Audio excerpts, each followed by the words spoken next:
At the sound of the falling tree, Off the Cuff begins.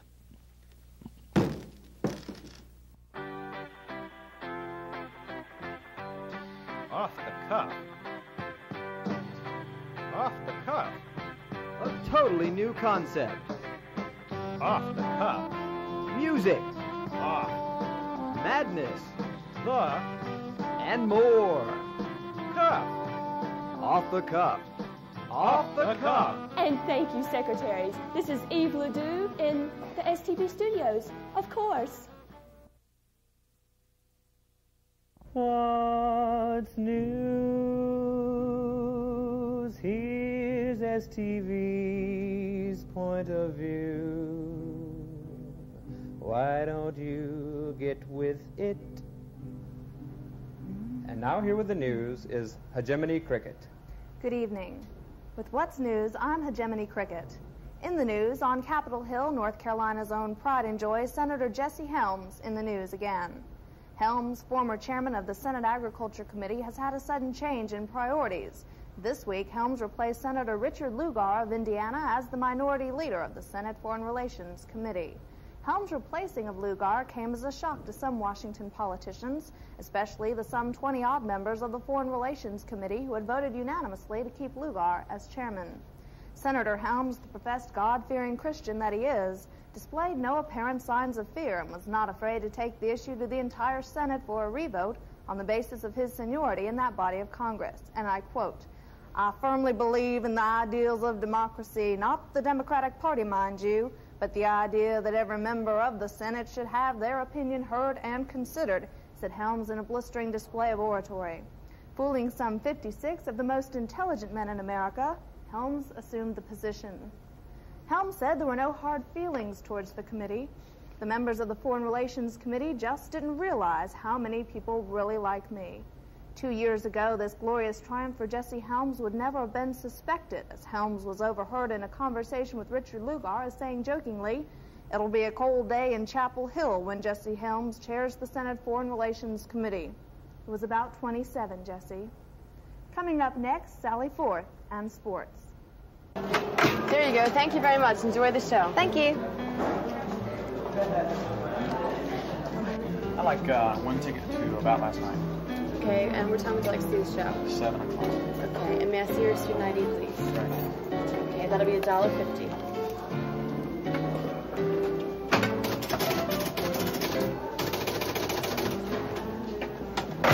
There you go. Thanks a lot. You're welcome. Can I help you? Yes, I'd like to have a ticket for About Last Night, please. Okay, what time would you like to see the show? 7 o'clock. Okay, may I see your student ID? Student ID.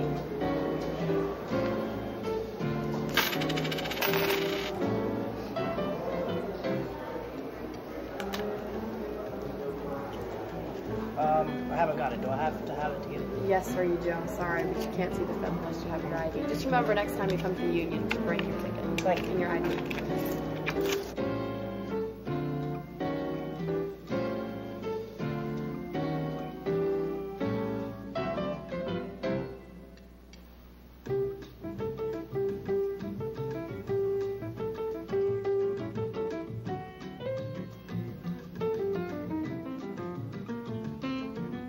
Student ID. Don't leave home without it. And now with the late-breaking Chancellor Breakfast story, here's Sally Forth. This is Sally Forth, your roving reporter. We're standing outside of Lenore Hall, waiting for the Chancellor to finish eating breakfast. Back to you, Hegemony. Thank you, Sally. And now with sports, here's Puckett Fields. How'd you like the ball game last night, Puckett? Oh, it was great. Great pom-pom action. Why don't you tell us about it? Okay, our sports update. Our top story tonight, why didn't Kenny Smith play against Notre Dame? Well, here's what we've heard. Number one, the Virgin Mary appeared to Kenny and said, "All of us in heaven want Notre Dame to win."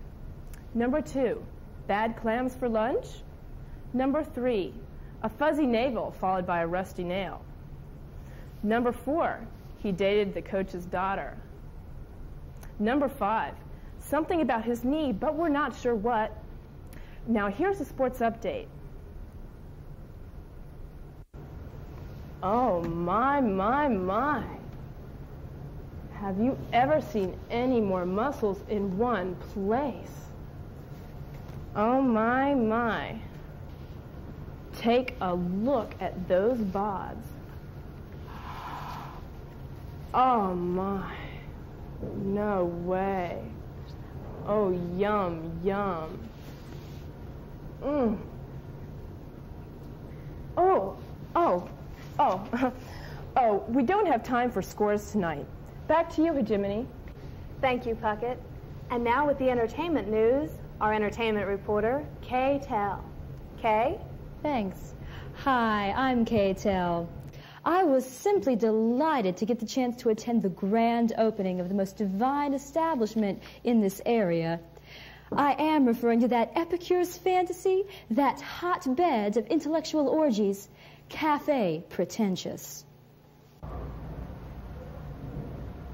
This is Cafe Pretentious. This is Foo-Foo LaRue with Tencel poetry. Cafe Pretentious is the place to see, but more importantly, it's the place to be seen in. Patrons of Cafe Pretentious are introspective, retrospective, and reflective. The poetry is cerebral, the music is visceral. I like ice. Ice is nice. Because of ice, I missed school twice. Mondays and Wednesdays feature poetry. Tuesdays and Thursdays feature music. And weekends feature both poetry and music, giving the guests that winning cerebral visceral combo. My lover's toenails are gnarled and dark. His bunions are crimson. The odor of his feet is sweet and pungent. He wiggles his toes. I am overwhelmed. The menu is extensive, offering over 800 types of coffee, and at only $5 a cup, it's a bargain you can't ignore.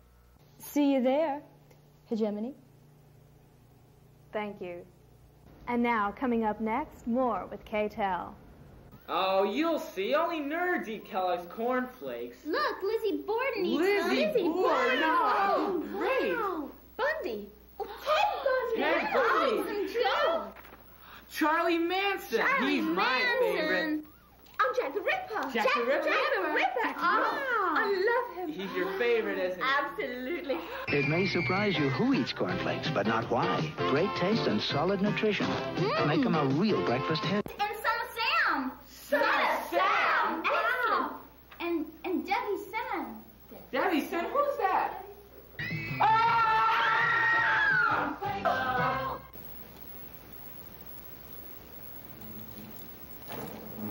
Welcome back. The Canals are the hottest family act since the Osmonds, and they've got two up on those guys. They look good, and they sound good. Their album, Darker Days, met great reviews. Now they play to packed houses all over. Tonight, you, the STV audience, get a chance to see them, hear them, up close and personal. Here they are, the Canals.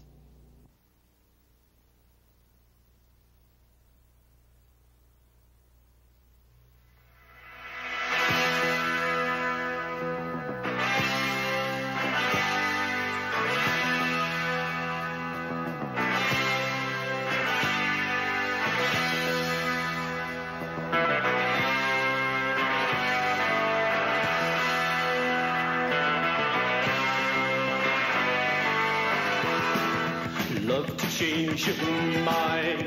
Hate to see you lost within your ignorance, or is it just indifference? What goes on behind? What goes on within you? Without you, there's nothing to you. Why are you so blind? Why are you so hopelessly helpless? So hopelessly helpless. you can't have it back. No, you can't have the world as it once was, with cowboys and Santa Claus. With all your charm and all your cleverness, it's not enough. We'd be better off with something less. It's not enough, and all my thoughts and all my bitterness, still not enough with all your charm and all. Love to change your own mind, hate to see you lost within your ignorance, or is it just indifference?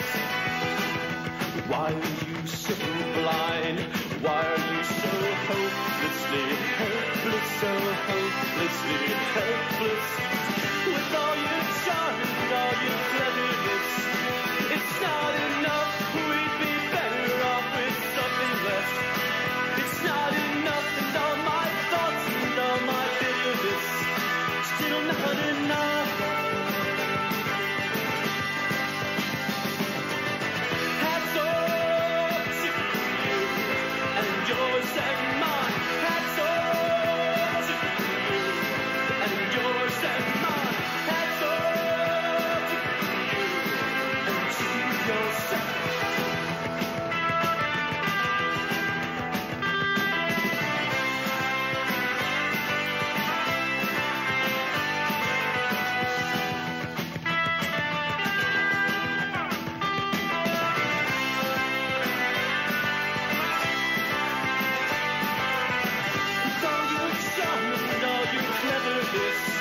It's not enough, we'd be better off with something less. It's not enough, and all my thoughts and all my bitterness, still not enough. So, hats off to you and yours and mine. Hats off to you and yours and mine. Hats off to you and to yourself.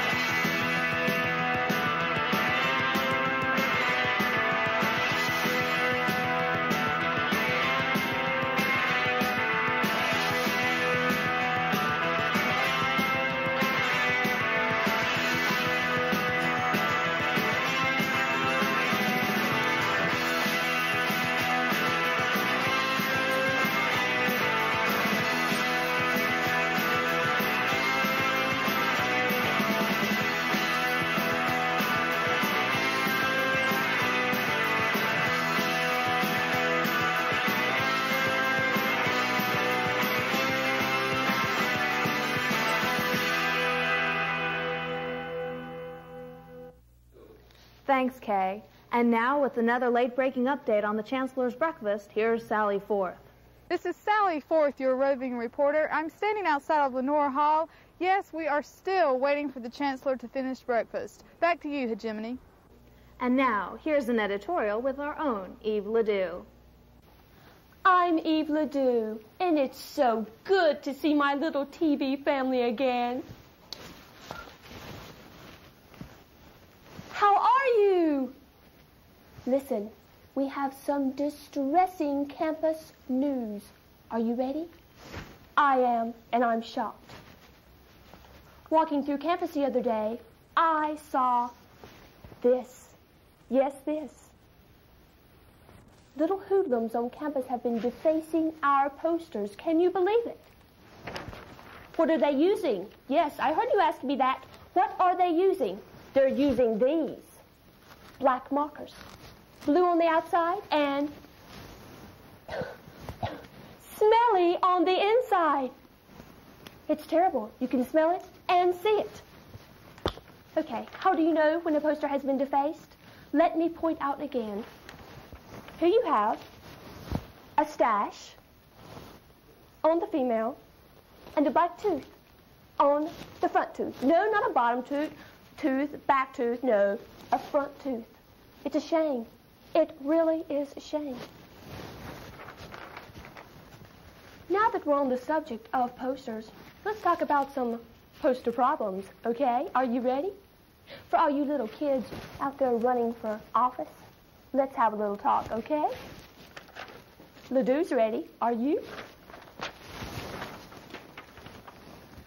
poster, for instance, needs a little something, don't you think?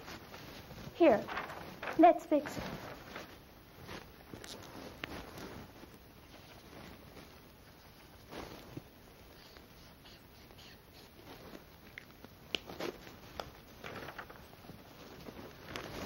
The Happy King! Nice little slogan, don't you think?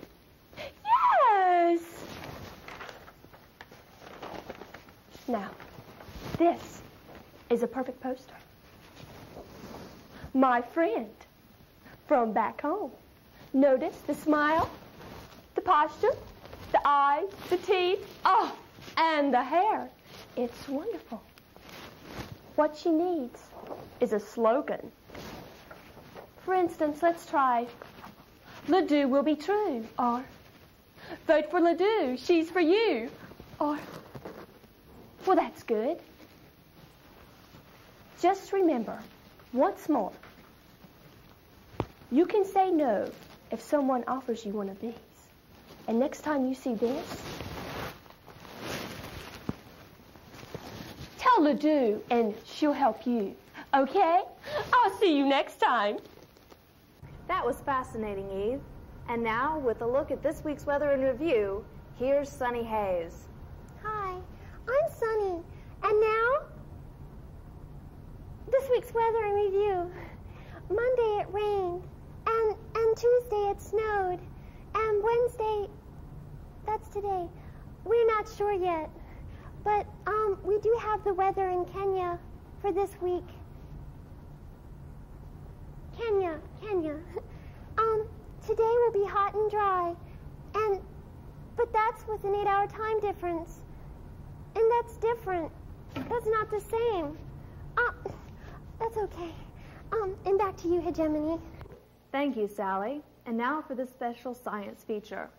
Some people have said they are concerned because they've seen this bumper sticker appearing on cars in Chapel Hill. It says, if God is not a Tar Heel, why is the sky Carolina blue? Well, the sky is blue because of Rayleigh's scattering caused by particles in the air that are much smaller than the wavelength of light.